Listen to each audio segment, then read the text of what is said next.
Content warning. Film Fiends discusses movies that often feature extreme and/or offensive subject matter. You have been warned.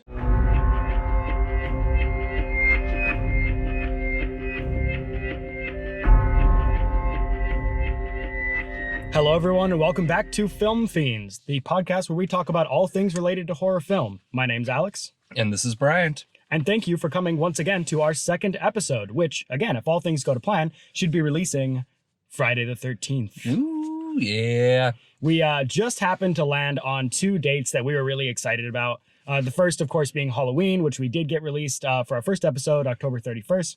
And our goal will be to release this show every other week. And so we talked about when that next date might be, and we saw that November 13th was just about 2 weeks. So that was a really exciting moment for us. If you are joining, oh, sorry, we had a little phone noise there. If you were listening to the first episode, thank you so much for joining us again. And we hope to continue seeing you all in the future. Excellent. Yeah, not a superstitious person by nature, but when it comes to horror movies, I definitely do everything. So Friday the 13th, yeah. Absolutely. Excellent. I think I just saw a black cat run by. Alrighty. So I think we are into horror news then. Yeah, this is actually a new recurring segment that we're going to be doing for the first time this episode, just simply called Horror News. And it's going to be a little section right at the start where we give you guys all an update about the cool new things that are happening in the genre. So I'm going to launch into what I am probably the most excited about right now that I heard in the previous week is that Jordan Peele's next project is finally announced. Okay. After a whole bunch of him executive producing and launching The Twilight Zone and yada yada. Never saw that. I watched the first episode and it was all right. Okay, sure. I am a hardcore Twilight Zone fan, and right. I will eventually go back and watch it. We'll I just don't have access to it right now. Anyway, moving on. His next project, People Under the Stairs, a remake of kind of a more obscure Wes Craven movie. All right. I think it's a classic for some people, but, definitely less obscure, more obscure than something like Hills Have Eyes or Scream or Nightmare on Elm Street. Absolutely. Those household names, you might say. But excited for him to kind of give more attention to it. I actually admittedly have not seen the original, so that's on my plan to catch up real quick. I have not either, and I guess I'll have to put it on the docket as well. Jordan Peele, someone who I really, really love and admire. Get Out was, of course, a fantastic film, though I will say that Us didn't quite land for me. I was expecting it or hoping for it to be really scary. Jordan Peele had kind of billed it as his take on the horror movie. And I actually saw it in theaters with Bryant again, as you might notice is a trend that we tend to watch a lot of movies together. And I was laughing so much that if you remember me talking about my laugh barometer from episode 1, it really tilted toward the other direction and ended up kind of goofy for me. Still enjoyable, but just not a very scary film. I really wound up enjoying Us. I think the premise is a little goofy and I don't fully buy it or take it all too seriously. That being said, there were some kind of great visuals, some great threatening moments, and I think it had a little more bloodlust than Get Out. So I think I appreciated that.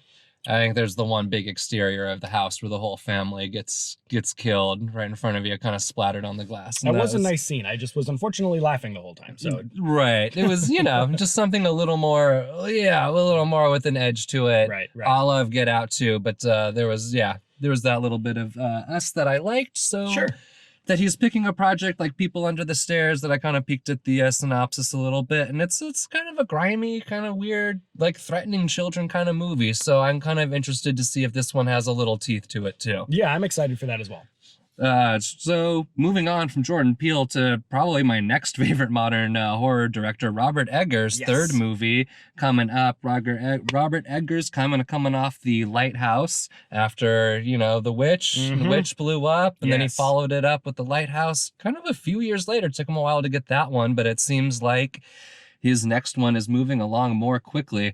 It's going to be called The Northman.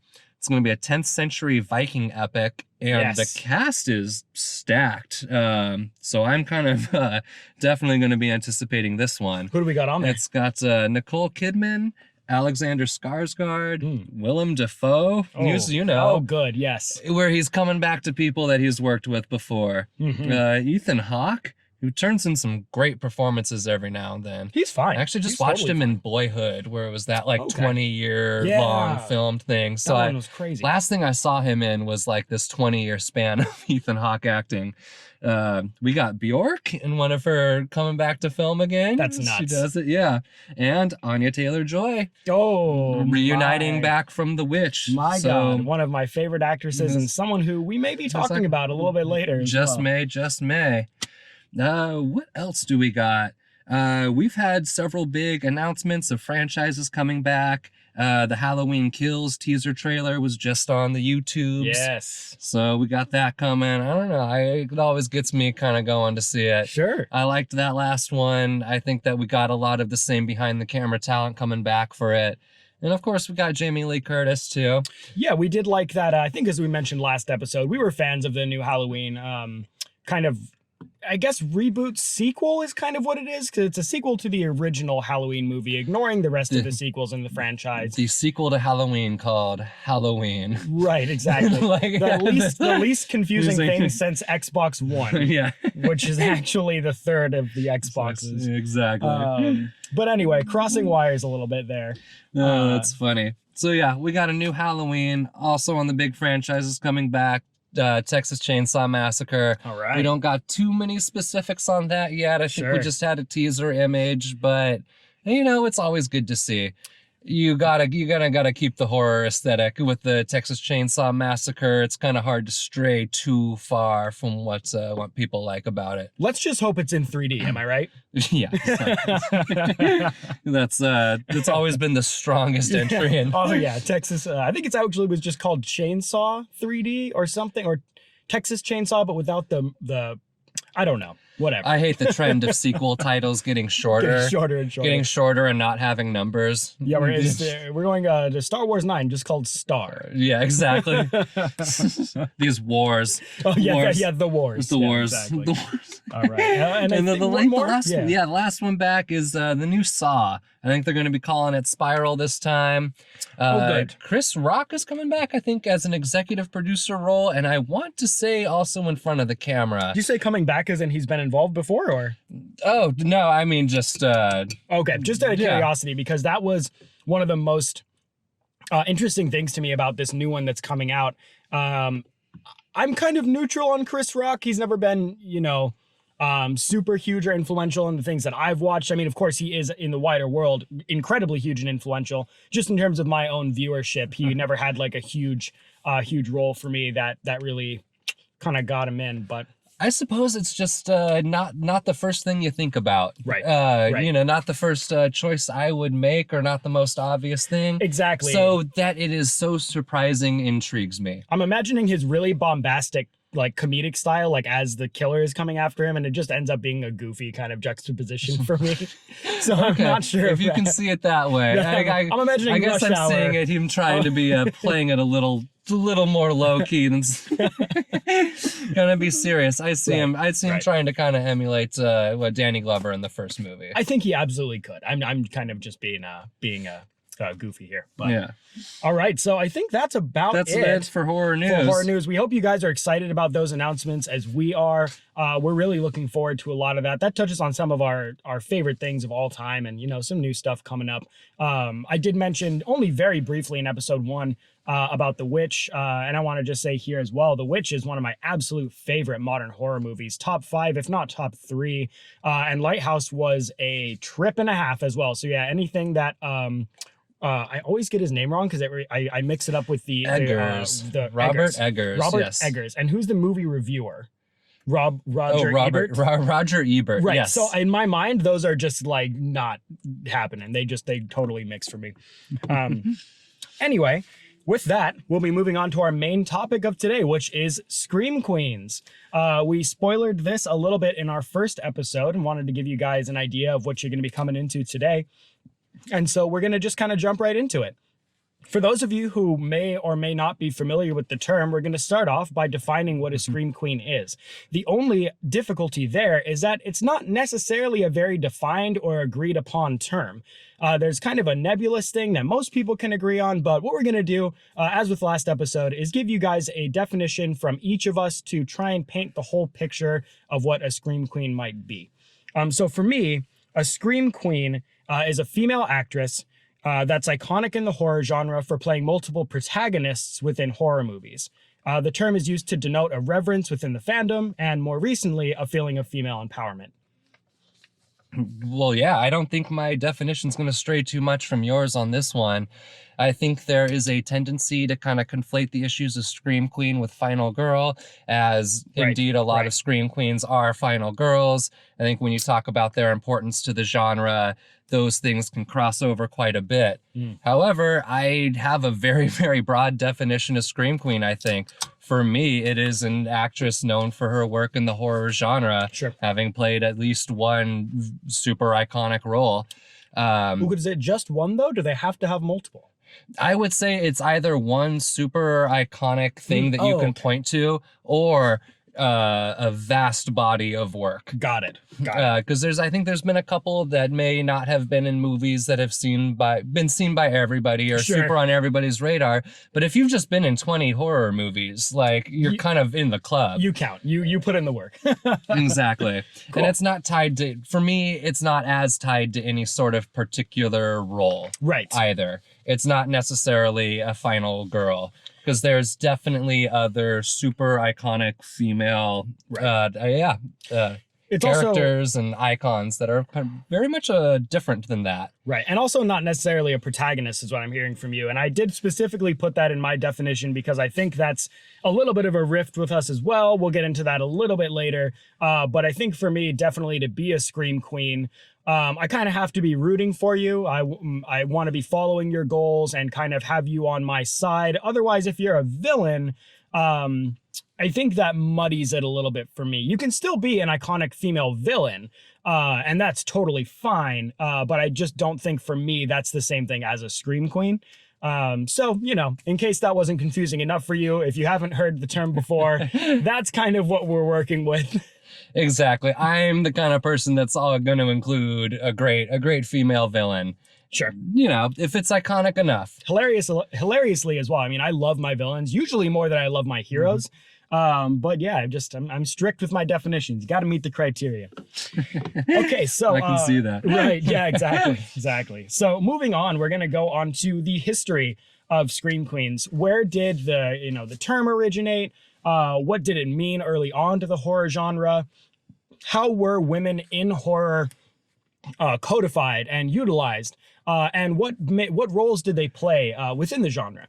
So looking into it and doing a little bit of research, the term scream queen has been around for quite a while.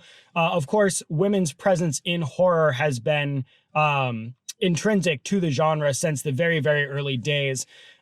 Sure. In not only in horror, but in all fiction. Of course, you all have most likely heard the term damsel in distress. And in horror especially, that was very prominent in the early genre to have women to help evoke a sense of sympathy from the viewer, have them scream as they're caught by the monster. And so the audience is then scared that the, helpless woman won't be able to defend themselves. And that kind of brings the horror, at least back in the day. And it's possible that this is where the term scream queen actually originated. It was the female who was usually attractive back in the day and had a role in the story to basically scream as the monster scared her. Yeah, that's true. I think you can see that you see that trope pop up in quite a few older films. Even in something like Cabinet of Dr. Caligari or Phantom of the Opera, what happens is the monster will kind of show up and kind of snatch the woman. And that's the kind of impetus for the society's negative reaction to the monster. Right. It's a lot of this old kind of Victorian and Gothic horror, horror tropes where you can, if you're different, you're ostracized by society. But once you have this transgression, well, then society turns on you. And it's this angry mob coming with the torches and pitchforks. Absolutely. And so there are a couple of films that along the way we're going to highlight as being sort of the outliers within this trend. So we mentioned in this era of film, things like The Cabinet of Dr. Caligari and The Phantom of the Opera, and even something like Frankenstein can kind of codify this damsel in distress sort of narrative. However, King Kong... exactly. No, even in Frankenstein, it's him drowning the little girl that gets everybody all mad. But I think even he enters Elizabeth's room, and that's seen as a real breach of conduct or what's proper. Absolutely. But I think the first thing to really break out of this damsel in distress kind of trope or archetype and really kind of do something a little different would be Fay Wray in King Kong. Kind of course, known for screaming, unfortunately. Well, and she, I think in a lot of people's lexicons, ends up being the very first scream queen. You'll see her name come up a lot. Exactly. Well deserved. I actually kind of love this original King Kong movie. It's one of those original, there's just special effects everywhere. It's like the 30s version of nonstop special effects. They were blowing the budget, folks. Hundreds of dollars. Yeah. Oh, they really did. But even in script, there's this acknowledgement, one of the final lines of the movie, "'Twas beauty that killed the beast." It's actually her presence. She's the only thing that has any sort of control over the monster, over King Kong, that has any sort of sway over what he does. And that's acknowledged in it, at least. So I think that's why she gets the credit for being the first, is because that movie is the first one to kind of acknowledge the central female character as something other than that really kind of standard and basic Gothic damsel in distress. Absolutely. And I'll say something now that I'm going to expand upon a little bit later, but horror is a genre of subversion.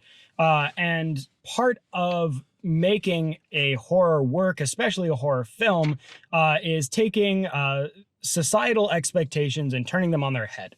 And so unfortunately, something that has been with our society for quite a long time is, male dominance, patriarchy kind of thing. So what you'll see a lot in horror that really tunes in well to that subversion is you'll see them giving women these strong and prominent roles and trying to kind of flip the narrative on its head from something that you might have been used to seeing in something like in 1933 when King Kong came out. That's true. I think you see it start as something where the woman is in danger, and she, not just that she's in danger, but that she exists to be saved by a male hero. Right. And I think that's kind of going to be the key thing that we see change as we move forward in history. Yeah, the danger doesn't go anywhere. The danger goes, don't worry about that. We're still all one step away from death here in horror. So we move on from there, and we have a couple of decades of film. And then in the 70s and the 80s, we start getting slasher films. And this helps push the female representation along as the term final girl starts coming around, or maybe not the term, but at least the idea of the final girl starts being codified within the genre. So in case you all aren't aware, final girl is the term usually used to talk about the last surviving person in a horror movie from like the group of protagonists, and usually it's a girl.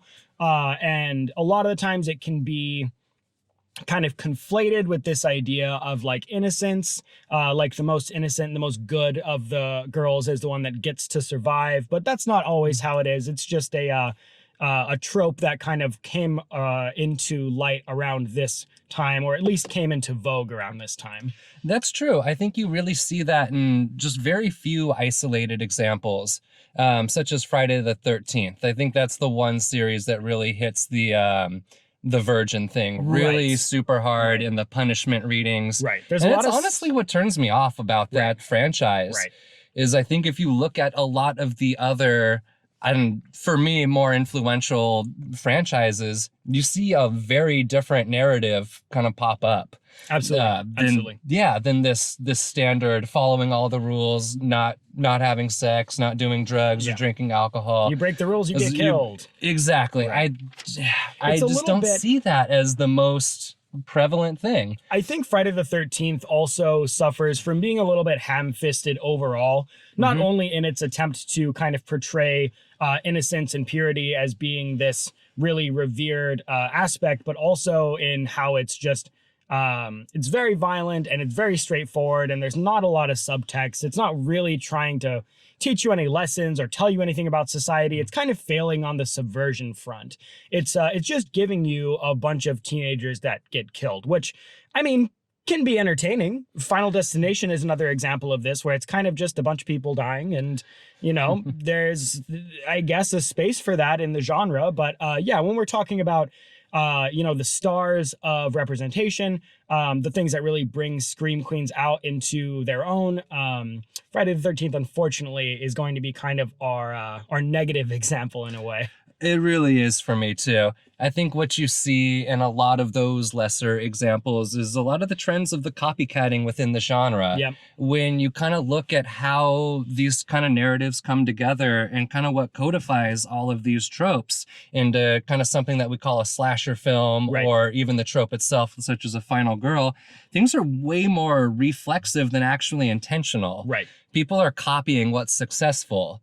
And I think in the slasher boom, you have to look at what they were copying in the first place, which is Halloween. Absolutely, absolutely. And that kind of almost incestuous relationship in terms of you just taking what's popular and continuing to do it over and over to the point where you're not really getting anything creative or anything new anymore, can happen a little bit both ways, where as we'll move on through the decades, our next part here is the 90s and the 2000s. And something happens here where, with the advent of Scream and the popularity of Scream, you get a lot of movies that are coming out in just this PG-13, like, let's copy Scream and do a watered down slasher I think kind you of saw thing. the slasher boom kind of coming back, Sure. but in this kind of way that was really afraid to kind of to do it in the way that the To 80s actually did kill it. people. To and, really, to really go and the gore and the sleaziness. Absolutely. I think they were afraid to make a sleazy slasher movie. Right. Well, and I think even like just the idea of sleazy versus non-sleazy slasher, I mean, it's just kind of a silly distinction to make. Like, if that shouldn't be what you're worried about when you're making a slasher film, in my opinion. I mean, sure, if you want to keep yourself, your head above water, so to speak, and not be a Friday the 13th, that's fine. But I don't think you want to go so far in the other direction that you just don't have any gore. I mean, like, that's true. They're also trying to respond to the changing tastes of the audience. Correct.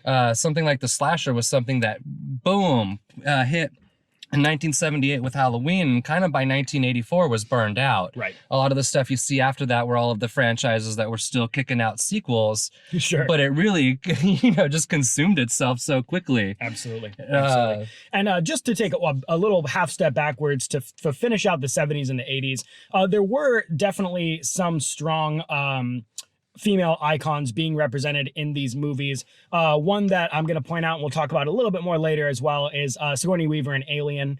Oh, yeah. So she is a total badass. Anybody who's seen the movie knows that they really put a lot of work into her character. She's very well fleshed out. She's very competent.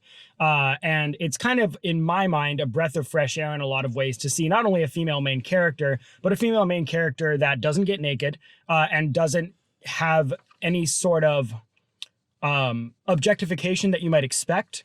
And instead, they just treat her like a really fleshed out She's a part character. of the crew. Yeah, she's a part of the crew. And it ends up making that movie all the stronger for it.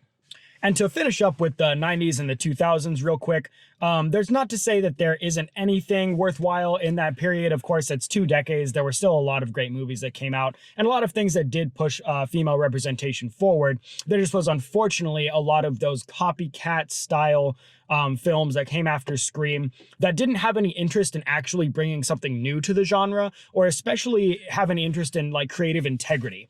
And you can really feel that within the genre. I think that's unfortunately what led a lot of people to believe like horror movies are just kind of trashy. Yeah, exactly.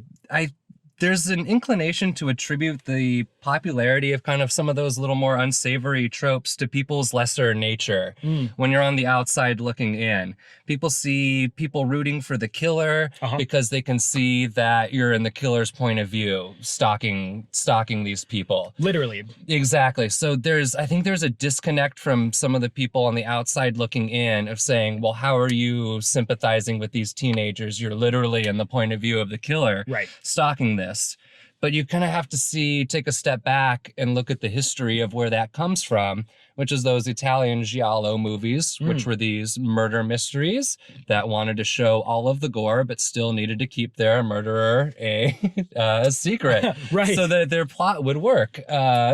So how do you do that? And you kind of would show the murders from this first-person perspective. It's pretty genius and also hilarious in a way. I mean, a little bit of both when it starts getting played up and played out to the point where like every 90s, early 2000s slasher movie has like a point of view, like heavy breathing killer, like with his knife as he comes down on someone, you know. But really the initial movement really easy to overdo. Right. Yeah. But the initial movement is kind of genius. I mean, in terms of those murder mystery style films. And exactly. So I think it was more accidental than something that was intentional, because when you watch it, it does make you uncomfortable. Putting you in the killer's point of view is something unnatural to your perspective and something that you don't necessarily want to do as a viewer. At least we sure hope it is. So I feel that someone like John Carpenter sees those movies and just pulls that trope straight up because he sees how disturbing that can be. Sure. And that's why it's in Halloween. Yeah, absolutely. Kind of thing. And I mean, I think Halloween being a great example of it just being used to incredible effect, especially because he also still touches on those tropes from the murder mystery kind of things, where it's not that you don't know who Michael Myers is appearance-wise, but you don't know anything about who he is character-wise, which is almost scarier. You can see him, but he's just a complete enigma. It's just a force of nature, really. That's true. So also, when you're looking at genres evolving, there's not just the kind of looking at how you're putting those tropes together, where they're all coming from, but you also have to kind of look at the evolving audience reaction to those things. And a lot of the times, the audience reactions and the appropriation of the audience is something completely distinct from the intent of the filmmakers. Fair enough, yeah. Exactly. And I think even sometimes, even the filmmakers aren't 100% sure what people are responding to, especially in the horror genre. Something becomes a hit and you're like, wait, what? Give me something more like that, I guess. Right, exactly. And then all of a sudden you've created this subgenre of slashers that has all of these tropes that people pick apart, and now they're set things. And I think we would not be remiss to maybe talk about Saw here a little bit as well. I want to say the first Saw was in the 2000s, right? Yeah. Not 2010s, yeah. So in the sense that it was another thing that happened to spawn a lot of copycats and almost its own little subgenre. Oh, absolutely. The torture porn. Yeah, the torture porn of the 2000s. thing. It's a very similar thing, I think, that maybe happened to slashers with Scream, in that you get to a point, and actually almost exactly parallel in my mind, where you have people that were watching horror around that time, both the Saw and the Scream time, starting to realize, okay, maybe horror is not for me. You know, I'm seeing so many trashy Scream clones or Saw clones. Who would like this kind of thing? And on the one hand, it may be putting you in the POV of a killer, and that may be unsettling you. On the other hand, it may just be showing you really gratuitous gore. Which also may unsettle you. And I think that's also an evolution of viewership in the terms of like how desensitized the average viewer is to things like horror and just scary things in general, how that may have pushed itself through the decades. And also just an example of how Hollywood can be so reactive that it ends up being a detriment to the genre, especially for horror. I've always felt that Saw was a reaction to torture in the news. Oh, yeah. See, it isn't that interesting. Yeah. It's more permissible in society. So I think it was one of those things where it was deliberately trying to be like, are we really okay with this? Wow. This is torture. Well, and I mean, but this is something that's approved at the governmental level that we're doing to people. And the director's who won the first one? Yeah. So yeah, and I wouldn't put it past him because he is a pretty intelligent creator. For him to put that kind of subtext in there, wouldn't be too surprising to me. I could believe it. That's true. And going back to the Scream Queens, I think I would put the actress that plays Amanda, not a main character, but she does survive her trap. And she also kind of takes on the Jigsaw cause in the later sequels and becomes one of the killers herself. Yeah, I definitely. So that's one of those super expanded definitions of the whole Scream Queen kind of term that I feel that's a little more reflective in the modern ones. Horror icon, absolutely. Scream Queen, I don't think so, but that's just me. But yeah, it's so interesting to me how much it changes throughout the years. And I think it changes based on how the audience accepts it. Absolutely. I think it may have been mostly an accident that made the 80s slasher boom.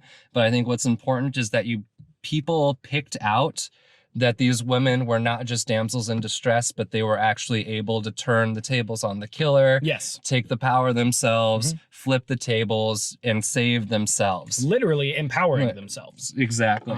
Which we can see reflected even more in the 2010s, which we'll move on to now. Yeah. As obviously our final decade. We are in 2020 now, so we'll see how the 2020s play out. But for now, we got the 2010s.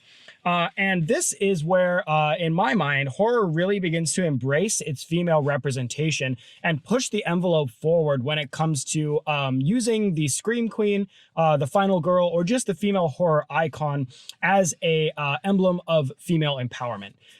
It continues to subvert societal expectations and patriarchy by giving women more and more power. And you start having these very, very iconic female roles and series like something like American Horror Story Coven, and even the Chilling Adventures of Sabrina, going over to something we've already talked about earlier in the episode, The Witch. Anya Taylor-Joy being one of the main characters, of course, but I think arguably kind of the focal character. Absolutely. And it ends, spoiler alert, if you haven't seen The Witch, pause now, watch the entire thing, and then come back to us immediately. The end of The Witch is Anya Taylor-Joy making a pact with Satan and going to join a group of witches naked, dancing in the woods around a fire as the ultimate kind of escape from the bonds, shackles of the puritanical Christian society. I thought it was a solid choice myself. Yeah, absolutely. Okay, I agree. No, her family is crazy in that movie. They're too Puritan for the Puritans. Yes, it's definitely framed in such a way that it's less of like, you could, if the movie was framed a little bit differently, it could easily be like the disobedient daughter not respecting her family and causing a bunch of trouble because of it. But Robert Eggers frames it really brilliantly instead, saying that it's really not about family at all. And the family themselves are more just the symbol of extreme puritanical society. And Anya Taylor-Joy being, breaking away from that. And it's just a fantastic film. Again, if you have not seen it, they're their own isolated unit. So they're their society that is in society miniature for her. Yes, A brilliant film. And I think that those are the kind of things that for me codify the modern horror films. And you see so many things coming out last decade that were interested in showing you more of the female story in horror. And so that's kind of the history of the Scream Queen, evolving from a pretty banal kind of damsel in distress sort of character as it picks up steam throughout the decades and comes into itself a little bit more and ends up being a key element of subversion within the genre, giving women their own empowerment and pushing that forward. Absolutely. So I think we're going to be moving on to some of our favorite Scream Queens right now, or the most iconic ones. Yeah, I think so. Was there one more thing you wanted to touch on, or we got that? Okay, perfect. I think we are set. So yeah, that's I think the definition, the history, and we're going to touch on some of through the decades our favorite Scream queens, some actresses that we want to point out as being really strong in one aspect or another. And as you may or may not have guessed, Bryant's list is a lot of classics, and my list is a lot of moderns.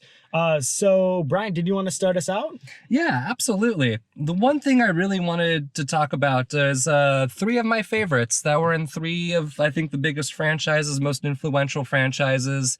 Jamie Lee Curtis playing Laurie Strode in Halloween.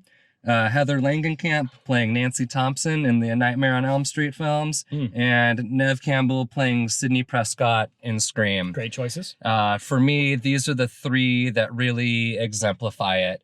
Jamie Lee Curtis, of course, being the original. And has really adopted that title for herself as well, being the Scream Queen. Absolutely. For me, that's big as well. When somebody also embraces the culture back. 100%. And is super, super down with it. She's the loving mother of horror, and I too wish to be hugged by her. Yes.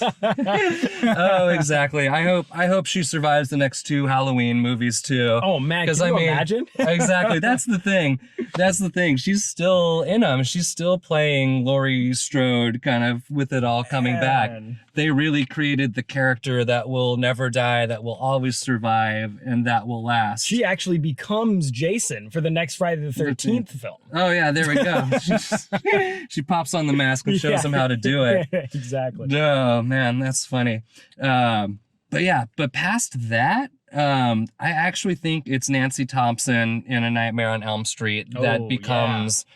That's the one that is my ideal horror protagonist. Absolutely. Not just in a final girl sense, but in a sense of what horror means to me. Definitely. Going back to the last episode, it was, my definition is, it's a journey into your subconscious where you have to confront that evil kind of, and then hopefully kind of come back up. And Nancy Thompson is one that does that.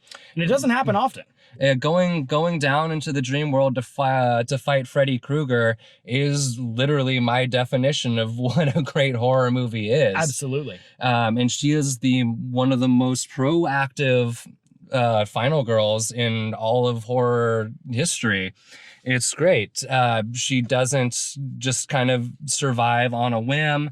I know kind of Laurie at the end of Halloween is saved by Dr. Loomis just shooting Michael with 6 rounds in the chest. And, right. But Nancy fights Freddy Krueger herself. Absolutely. She takes that journey into the dream world, into her own subconscious, fights him, and brings him back up into the real world, and then kind of completely turns the tables on him, turns that cat and mouse game back on Freddy.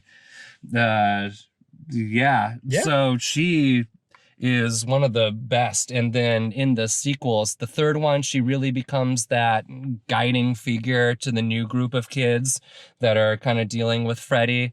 And then also, I think really key to this reading is New Nightmare. I think one of my favorite movies that I really hope you've seen New Nightmare. But just in case you haven't, what it's about is the filmmakers, cast and crew, actors, actresses of the A Nightmare on Elm Street films starting to get Freddy nightmares themselves. Okay. And starting to kind of get picked off one by one. So you have Heather Langenkamp playing herself, kind of starting to kind of get this stuff up, and she's forced to identify with her own fictional character to kind of find that strength, that survivor attitude to get through it herself. Okay. So it's almost this sense of using this fictional personality, this fiction shield to ennoble yourself. Sure. To kind of empower yourself in a way. It's this very direct, somebody's using this fictional character, this role in a movie in order to kind of draw strength from it. So I think that's a really direct kind of reference to exactly what we're talking about here. And yet in the false self, there is a trace of the true self. Yeah. It's a quote by someone, I don't know, philosopher. And then the last one, Scream. I am a huge Scream fan. And Neve Campbell holds all of those movies down. I think she also represents the kind of the complete transformation of a lot of these arcs and how you see a lot of these tropes change through the ages. in that, one, she's in every movie. Right. She's the main character in all of them. She survives every single one. She's never replaced. Right. And the killer is replaced every single time. Mm-hmm. And a lot of the other ones, you know, the final girl from the first movie isn't necessarily there for the sequel. Right. And I think that's to the detriment of it. I mean, it's that character's movie. Sure. You know what I mean? Nightmare on Elm Street is Nancy Thompson's story, and Scream is Sidney Prescott's. It's kind of funny because we have this kind of genre that will follow the villain, which is kind of anti-narrative in a lot of ways. Yes, it's against the traditional narrative structure. And I will say that there is one actress we're both going to touch on a little bit here that has actually an interesting interplay with that observation, the not being there for the second film. So I'll let you finish up here before we get into Sarah Michelle Gellar, but that'll be our next one we touch on real quick. I was saying, and also bucking trends that I also personally don't believe in. Sidney Prescott also has sex in Scream 1. She loses her virginity. Sure. It's directly pointed at. Yes. And she survives. And you would normally think in a horror movie, especially nowadays, now that viewers are so familiar with the tropes, even like non-horror fans, I think would probably pick up on this. That would normally be a red flag, like, oh, she's going to die. Exactly. And it's one of those things where her being a virgin or not had no bearing whatsoever on whether or not she lived or died. Just like in real life. Exactly. And I think going back to Nancy Thompson for Nightmare on Elm Street, I think you kind of see that there as well.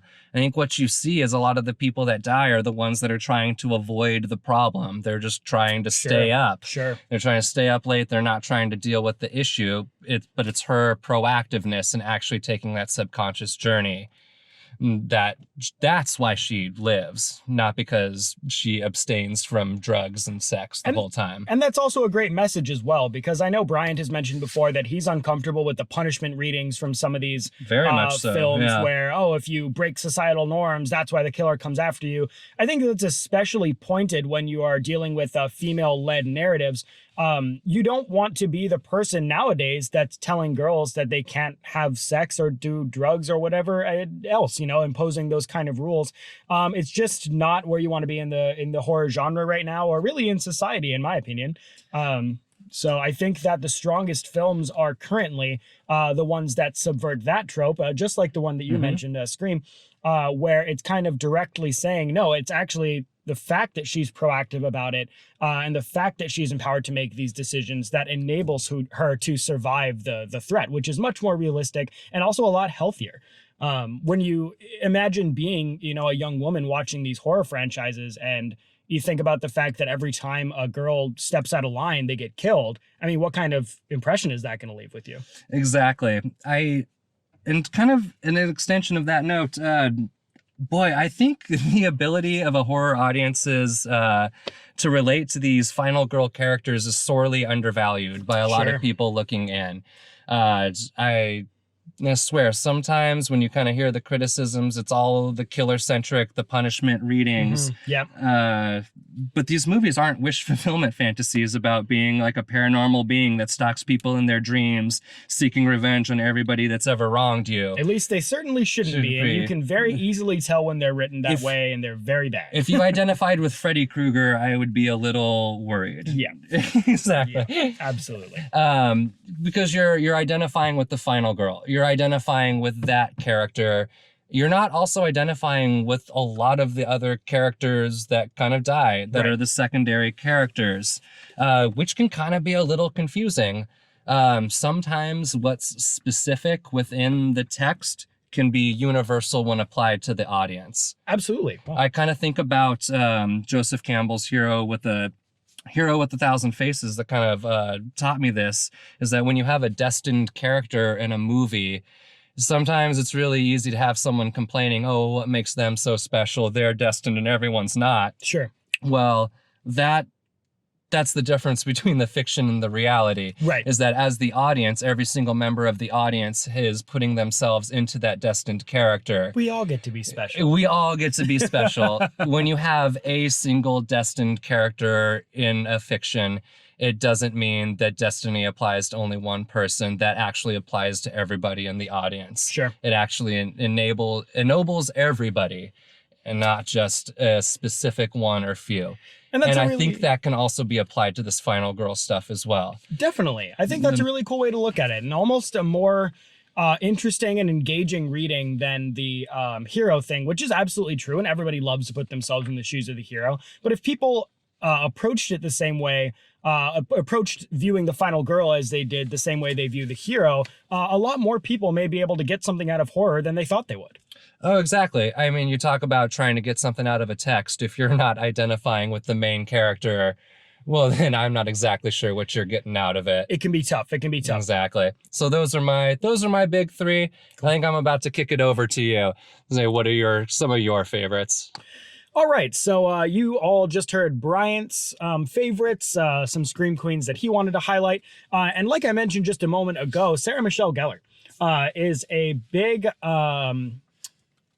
icon in horror, perhaps largest known for Buffy. Yeah, absolutely. For me as well. I'm kind of a huge Buffy fan. Absolutely. And I think it's easy to say that Buffy is probably her most iconic role within the horror field. I, admittedly, have never seen Buffy, so I can't say much about it one way or the other.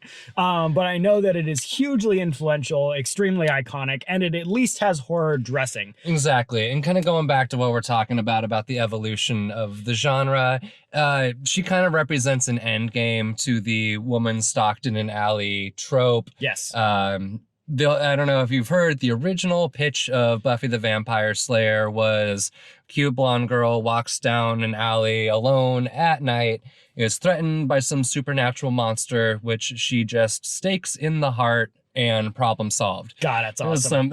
It's still like, I would still watch that today. If that came out 2020, I'd be like, yep, let's go. We're in. Exactly. Still super, super cool. And so my unique experience here lets me also put a little bit of a spin on the Sarah Michelle Gellar thing here as a Scream Queen, because she also starred in The American Grudge, which honestly, she did pretty good. I wouldn't say that it was the best script ever. And when we're looking at adaptations, it was not nearly as good as The Ring, but it did have its strengths. She did play pretty well as she could, I think, given the constraints that she was given. But the main point that I want to make is that she does return for The American Grudge 2. Spoiler alert. At the end of the first Grudge, she burns down the house, or at least attempts to set it on fire to put an end to the curse. At the start of Grudge 2, she is hospitalized in Japan, but in the hospital, Kayako attacks her. And so what she's actually done by burning down the house is not destroy the curse, but unleash it on the rest of the world. And the first set of scenes is her being killed, throwing herself off of the hospital roof. And the movie then starts with her sister coming from America to try and investigate what happened. J-horror always has the most, no, you're doomed. No, you're still doomed. Oh, and it's completely random too, which is great. There's a small tangent here, I promise. J-horror is so not interested in the American readings of like reason or punishment behind things. And I think that is why it can be so scary at times, because the horror is really truly random and bad things just happen to people. And you either survive or you don't. They can have really specific rules though. Yeah. What I've always kind of found intriguing about it is the Ring videotape. You have exactly 7 days. Sure. Kind of stuff. One missed call. You have exactly so much time before this thing's going to get you. Well, and the Grudge original premise was specifically, if you enter this house, you are doomed. But I mean, if you didn't ever go near the house, it's impossible to get haunted by this thing. So, I mean, I don't know. There's parameters, sure, but I think that doesn't do much for the person necessarily. I mean, let's be real, viewers. In real life, if you're dared to go into a haunted house or if you're dared to watch a spooky VHS, you probably don't think that you're going to be doomed for eternity. And that's what the characters are thinking in the movies. But unfortunately, that is what happens. Exactly. You can't casually break those rules. No. Nope. No casualties here. But going back to Sarah Michelle Gellar for a bit, I also want to mention I just think she's a brilliant actress. Yes. When you look at that her isolated kind of scene in Scream 2.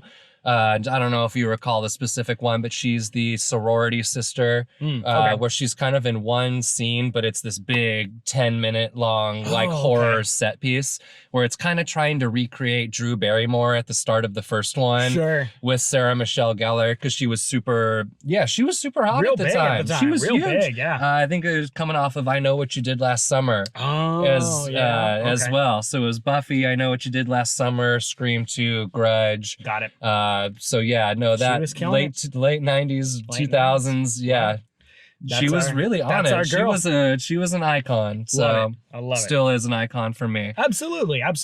And again, I'll say it again. Grudge is my favorite horror franchise, and so she has a very special place in my heart as well. I've watched the American Grudge dozens of times, as well as the second one. Anyway, so yeah, moving on to a couple of the other Scream Queens that I would love to highlight. My first one is going to be Anya Taylor-Joy. I love this actress to death, and we're skirting the line a little bit here because she's really only starred in one big horror thing, and that's The Witch. But she also had a role in Split, which was M. Night Shyamalan's new kind of weird thing about the villain who has multiple personalities and has some kind of odd physical things that happen within those personalities changing as well. He kidnaps a couple of girls and holds them hostage, and Anya Taylor-Joy is kind of the main character trying to escape. Between Witch and Split, she is just a fantastic actress. She's also in New Mutants, which was initially billed as the horror Marvel movie, which leads me to believe that I think she's kind of getting into this Scream Queen role, though I did not see New Mutants, and unfortunately I think that it did not really live up to that. There's a lot of changes. I've definitely heard people talk about Anya Taylor-Joy as a Scream Queen and bring up New Mutants as one of the roles. Of course, just to kind of maybe pad it out. Absolutely. But I think she's definitely getting there. I think we mentioned earlier she's going to be in Robert Eggers' newest one. And I mean, so that's going to be another one. There we go. I'm look forward to hopefully another decade of her being in horror films. Anya Taylor-Joy, just an absolutely fantastic actress. And I think that she really brings something unique to the roles that she plays. And that chess one on Netflix isn't bad either. Queen's Gambit. My roommate was kind of watching it. I was kind of reading and watching it out of the corner of my eye. Yes, exactly. It's not bad. Yeah, she does some other stuff as well. She's been in some other movies, and she was in the newest Emma adaptation, I believe. Yeah. Yep. Glass, which was a sequel to Split, which I have not seen. I guess she did a voice in the new Dark Crystal, which is cool. Cool. Yeah, nothing to dislike there. Anya, you rock. Yeah. Moving on, I'm going to actually shout out Emma Roberts here as well. As Scream 4. Scream 4. Yeah. Hey, it's in the name, folks. Scream. Scream Queen. Come on. You can't be mad about that. I think I liked Scream 4 way more than everybody else did, apparently. Nothing. I haven't seen it. So that's fine. Hey, well, it's got one of your Scream Queens in it. We have to give it a go. I absolutely do. I know her mostly from her iconic roles in American Horror Story. I mentioned Coven before, right. Yeah. And she was in that, and she was really fantastic in that. We kind of joked about it a little bit episode 1, but admittedly, neither Bryant or I are super enamored with American Horror Story. I've seen a lot more of it than he has, and I find them very entertaining. But I would say they're very middle of the road series in terms of like pushing the genre forward or having a lot of creative integrity. I think they are pretty Hollywood horror. In the sense that they're never too scary, never too disturbing, but they do some kind of weird stuff. One that I'll mention, American Horror Story Season 5 Hotel, is oddly psychedelic and has some pretty disturbing scenes, and also has some pretty great actors and actresses. One of the Scream Queens who I'm going to finish up with, Alexandra Daddario, again, also my favorite actress, is in Season 5 of American Horror Story. And I think at times the series can certainly get there. It's just not something we're going to tout as, the end-all be-all of horror television, especially because Bryant doesn't watch a lot of the television series in the first place. He's much more of a film guy. That's true. I every now and then I'll look at sitting down to a TV show, and you're like, this is 10 episodes, this is 10 hours. Yep. I could watch 5 movies. And it's so funny because I'm almost the opposite. I really do love movies, and of course I watch a ton of movies, but series are so much more digestible to me for some reason. They're I tend comfortable. to watch a lot of You it. can come back and you already know most of it. Like, you know, like you're going to advance the plot, but you already know who the characters are. You kind of know the basic premise of it. I'm also a sucker for serials in general. I love stories that continue, and I'm not as big on episodic stuff. So it's that weird kind of situation where I could watch a whole franchise, but it kind of ends up being like episodic entries. Whereas I could also watch a TV series and it's going to be one full plot line, which appeals to me a little bit more. That's kind of so weird. I don't know why I'm so resistant to this current TV one, because I definitely love serial stuff. Sure. I'm a huge comic guy. Sure. I'll follow a never-ending comic series. I'll follow a never-ending Doctor Who. Sure. But like, and just as a quick aside, listeners, there's some fantastic horror comics out there as well. We haven't decided if we're going to talk about that too much yet, but just to put it out there, please go check it out if you haven't. There's some really good ones. I'm just going to come right on in with a comic recommendation for you. I had it on my news and I just kind of didn't do it. But Gideon Falls, my favorite current horror series, is ending next month in December. It's going to have this big, huge, like 72-page final issue. I just caught up myself. I had been buying them monthly. And I'll be honest, it's a little complex to just kind of read 24 pages a month and kind of still kind of keep track of. So it had built up. Month or two ago, I just sat down with my whole stack, read the whole thing out, and just died. Like, this series is so good. It literally killed him, folks. Yeah, exactly. Get in there, check it out. It was great. It's like half David Lynch, half Stephen King. Ooh.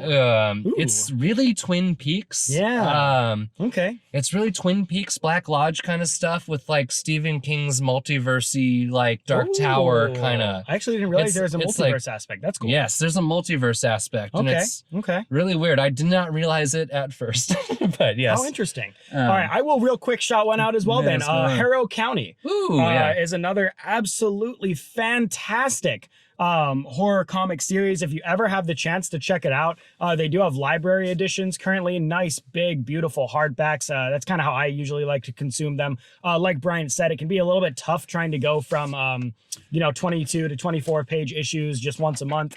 Harrow County is also finished up as well, I believe. I've not read the whole thing, so I can't really attest to that, but the stuff that I have read, oh boy, it's good. Okay, and now I'm going to move on because we are running up against our time here a little bit. But Emma Roberts, she has done some fantastic stuff, and she really brings a lot of energy to her roles. She brings a lot of fun and a lot of levity in some ways without kind of breaching what the movie is supposed to be about. So it's always nice to see her starring in something because you know you're going to have a lot of fun with it. And that's something to be said about that in a horror movie. Her performances always seem to be really considered in their balance. Absolutely. I think you're going to really enjoy Scream 4. I can't say too much, but yes. And also, I just got to say as well, she did also lead role in the comedy horror series Scream Queens. So that's right. She counts to death. All right, I'm going to move on here. I also really, really love Chloe Grace Moretz. This is an actress that took me maybe a little bit to kind of come around to, but I think that I'll admit for me as well. Yeah, I'm not sure exactly what it was. I don't nearly know. Hit Girl was her big blowout, sure. Which I do like. Kick-Ass. I don't know if I was sold on her, despite how amazing the Hit Girl character is. I completely agree. Kick-Ass was a fantastic film, a lot of fun, but I think it took me, Bryant's really going to be mad at me for saying this. It took me the modern redo of Carrie for me to realize that, oh man, she's actually pretty good and she's got some stuff going on. And I started looking for her name a little bit more and kind of following what she was doing. And I liked it. I'm not going to go into it too much because again, I don't want to make Bryant mad, but between Carrie, I haven't seen it. I will say. Oh, okay. Cool. I will say. I thought I was gonna get in trouble. Unfortunately, she is not one of my scream queens because she's in 2 remakes of movies that I love to death. Yes. And I refuse to watch the remakes of because they're like my favorite movie, and you don't just like remake your favorite movie. There's so much that goes into it besides just the general plot. So anyway, but here, Carrie and the Let the Right One In, Let Me In. But we did watch actually another remake with her in it that you did like quite a bit. If you remember, she was in Suspiria. That's right. I did kind of like the Suspiria remake. It's not even close to the original. I loved that movie. The new Suspiria was amazing. Oh my gosh, I can't say enough good about it. Luca, forgive me if I butcher his name, but Guadagnino. Guadagnino. Yes, exactly.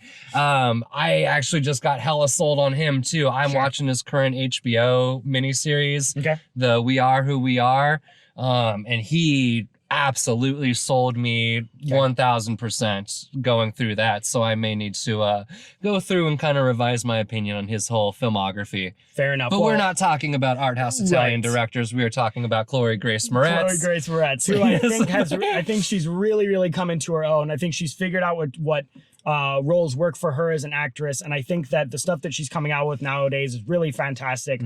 Chloe, you're killing it.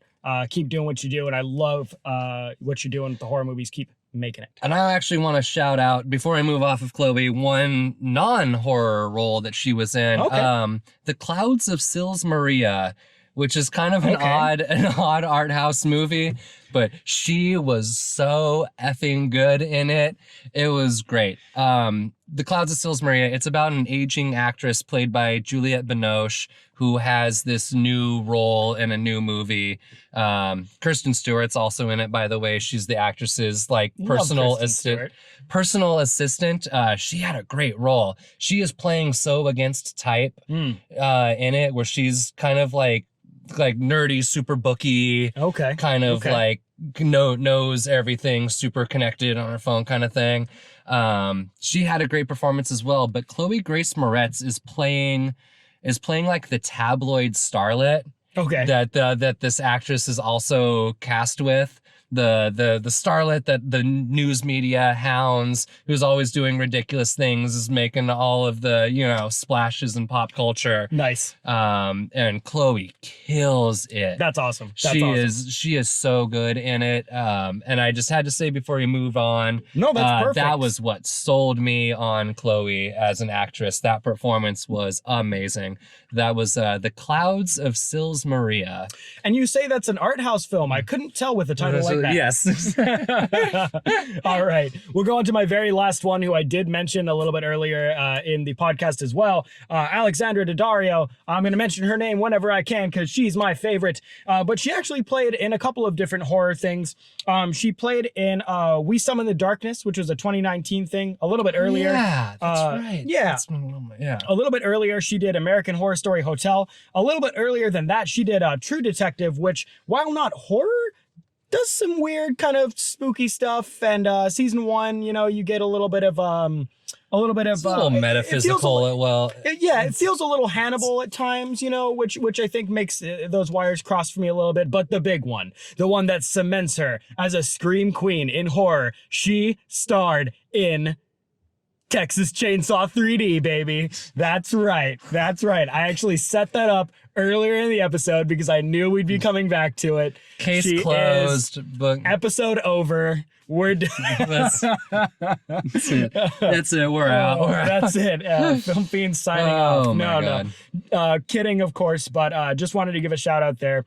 I feel like, so first of all, Texas 3D was bad, of course, so we don't have to dwell on that too much. But Alexandra is a very talented actress, and the things that they do put her in do get a little bit of elevation from that. American Horror Story Hotel, she plays a vampire character kind of opposed to Lady Gaga, who's also a vampire in that series, and it is a really fun dynamic, a lot of tension there, and both of their performances, while kind of unexpected, are like electric. They are very, very good. Well, fantastic. I admittedly, I have not seen American Horror Story, so I cannot speak to that. She is a fantastic actress in what I have seen, though. I got to bring up some and you stuff. mentioning We Summon the Darkness, that's been on the back burner for me. I'm gonna take a peek at that. Yep. I got to bring up some stuff that Bryant hasn't seen before as well sometimes. So, I'm sorry. Okay, and so those are all of the Scream Queens that I wanted to highlight, and I think I'll turn it over to Bryant. There's a couple more names we just wanted to fire off at you before we go. Exactly. Before we get out of here, I just got to shout out real quick Sherry Moon Zombie. I love the baby Firefly character in Rob Zombie's House of a Thousand Corpses and Devil's Rejects. And then the newer one. It just became a trilogy lately from the Three from Hell. Queens of Salem? What is it? Something? Oh, Lords of Salem. I'm thinking Queens because Scream Queens, of course. Of course. And I actually loved Lords of Salem. Just saying. That's funny. That's been the one that we disagree on. That's the one that wasn't Rob Zombie enough for me, I guess. But anyway, Sherry Moon Zombie represents the kind of Scream Queen being blown up into something kind of completely wide open, and it's really no longer tied to the trope of the final girl. In fact, she's an iconic horror character that is the villain. Yep. And again, I think she is definitely a female horror icon, but I would not call her a Scream Queen. Sorry, Sherry Moon. Well, I disagree. I love you. Keep doing what you're doing. Oh, keep doing it, for sure. Oh, yeah. I just got some old names to throw out real quick. I love Barbara Crampton from the From Beyond and Reanimator. Two of my favorite Lovecraftian kind of body horror stuff. And then just for honorary mention, Barbara Steele, Linnea Quigley, two actresses that were just in dozens and dozens of horror movies in the 80s. Where you look at their filmography and it just kind of blows anybody away. So yeah, love you, Barbara Steele, Linnea Quigley. And then before we get out of here, well, another personal favorite of mine, maybe a little more obscure, Catherine Isabel. I love Catherine Isabel of Ginger Snaps and American Mary. Wow. Ginger Snaps. I think for me, she is iconic. Maybe those movies aren't the most widely seen, which kind of maybe a nice little preview for our next episode. We might talk about that in just a minute. Alrighty, viewers and listeners. So now we would normally do I Know What You Watched Last Summer. But because we were running up on time a little bit, I'm going to let Bryant just mention one of the things he was really excited to talk about. And I'll go into the things that I've been watching lately next episode. Really, the only thing I was going to mention anyway is Haunt. But we will go ahead and talk about that next time. Bryant, there was one you wanted to mention. Absolutely. The best movie I've seen since we last recorded is Cronenberg's The Brood from 1979. I think it's an early masterpiece. I think it's his first masterpiece. Can't go wrong with Cronenberg. I think a lot of people will point to Shivers as the first really big one. Or sorry, not Shivers. I'm dumb. Pardon me. I'm going to see if I can edit that out. Scanners. Scanners being the first David Cronenberg classic. But I actually think The Brood. Bleep that, please. Yeah, exactly. I think The Brood killed. It had a great Howard Shore score, who you may know is doing kind of the Lord of the Rings soundtrack. So this was something a few decades earlier, back in 79, for an earlier work of his. I'm now imagining Cronenberg with just a really epic like fantasy soundtrack as people are like getting body horrored. Oh yeah. So it's one of those movies, it's hard to describe it without giving away too much. It's one of those super mysterious, odd things are happening, and then it kind of all comes together. But it was driven off of his divorce and kind of follows, it's at its heart is a custody battle for a child. His parents are splitting, but that kind of gives disservice to how Cronenberg-y it all gets. All right, it gets pretty out there. Well, at least I know ahead of time, so I don't have another Midsummer on my hands. Oh, man. But anyway, The Brood. I think it's the first David Cronenberg masterpiece. I can't recommend it highly enough. Beautiful. Alrighty, and so with that, we'll give you a little preview of our next episode. The main topic is done with. We've done our horror news, and we've done a little bit of I Know What You've Watched Last Summer. Next episode, ladies and gentlemen, is going to be a new recurring type of main topic that we're calling You Haven't Seen That? I'm really excited for this one. So basically what we're going to do is we're going to pick out one movie each that the other has not yet seen. We'll both watch it and then we'll both come back with our reviews. So this is going to be the closest to a single movie review episode that we'll probably get to. We mentioned in episode 1, just talking about the podcast overall, that we're not going to be devoting too many episodes just to straight up reviews. We usually want to try and say a little bit more about them, but we thought it would be really fun because we both have very distinct catalogs of things that we watch, to challenge each other to watch something new and come back with our thoughts. Exactly. I'm always trying to see stuff I haven't seen before too. So this, if it's going to make me watch something, I'm totally down. Absolutely. And I also get to make Alex watch something too. Yes. Which I will never turn down the opportunity to do. Hey, I've seen a lot of fun stuff at Brian's recommendation. I've seen a couple things that raised some eyebrows, but for the most part, I had a really good time. I did unfortunately watch Antichrist with my girlfriend. At Brian's recommendation. He didn't recommend me watch it with my girlfriend. I just didn't I just didn't get adequate warning as to the content. Bia, my love, if you're listening, I'm still sorry. So I guess I should apologize too for that. All right. And just to give you guys a little heads up, I am going to be watching Ginger Snaps, the movie that Brian's mentioned a couple times this episode. Yeah, that's actually one of my favorites. So I cannot wait to see what Alex has to think about that. And what Alex is assigning me is The Conjuring. Which is crazy that he has not seen it. It's kind of the big modern franchise. My God, there were 7. There's 7 now. Sounds right. Sounds right. So yeah, I was just ignoring them because sometimes ghosts aren't my thing, and there's just kind of a lot of them. Yes, I can ignore it no longer. You must empower yourself to take on the ghost. Yes, exactly. Ghost hunting, if you will. That's right. Alrighty, listeners. Well, with that, we are going to wrap up today. Thank you so much again for joining us for Film Fiends Episode 2, talking all about Scream Queens. We hope you join us next time. Have yourself a great night. Thanks for listening.